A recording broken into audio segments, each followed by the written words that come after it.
Баршаңызға сәлем. Бүгін мен сіздермен пирожкидің тестісін қалай жасау болатын және ары қарай пирожкиді қалай жасау керек екен, соның рецептімен бөліскім келіп отыр. Ол үшін бізге керегі 2 килограмм ұн, 100 граммдай дрожжи, 1 ас қасық қант, 1 ас қасық тұз және 3 ас қасық, толтыра 3 ас қасық майонез және су. Ал енді ол үшін бізге ең бірінші мен дрожжіні доғалап қоям. Ол үшін бізге жаңағы дрожжімізға 1 ас қасық қант саламыз. Және соған кішкене су құямыз. 3-4 ас қасық су құйып, жақсылап араластырып, ерігенше.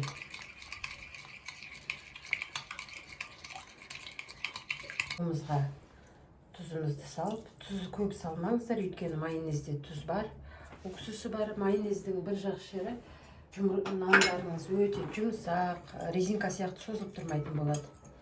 Сол үшін ал енді тұзымызды суымызға жақсылап ертіп аламыз. 2 килограмм ұннан 60 шақты пирожки шығады. Пирожки с капустой, с картошкой, беляши, фаршпен және сосиски в тесте. Соның бәрін қазір процесс барысында көрсететін боламын. Доғалап қойған дрожжіміз өте әдемі болып көтерілді.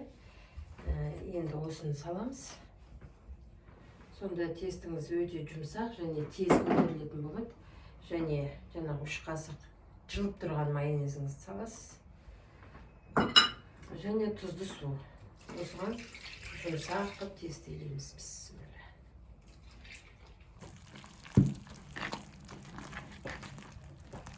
Міне тестіні енді әбден иығанғанша өстіп басамыз. Міне достар, жаңағы пирожкиміздің қамыры ашыды. Енді 70 граммнан өстіп күлчеміз. Онымен жазсаңыздар, онымен.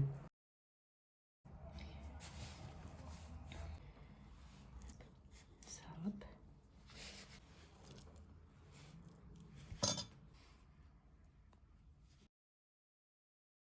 Міне енді өзімнің сол традиционный тоң майымен, сұйық майыма.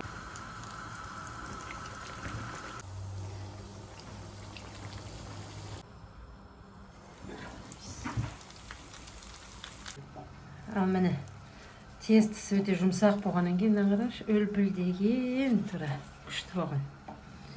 Мынау капустамен бисмилля. Қандай керемет нан, керемет қамыры үлпілдеп тұр.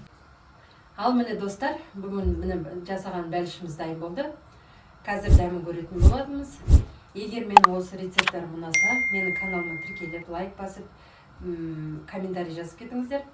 Және өздеріңіздің достарыңызбен бөлісіп кетіңіздер. Маған кері байланыс жасап, қалай болғанын айтсаңыздар, мен қуанышты боламын. Арнамда келесі кездескенше сау саламатта болыңыздар. Сіздермен болған Гүлім.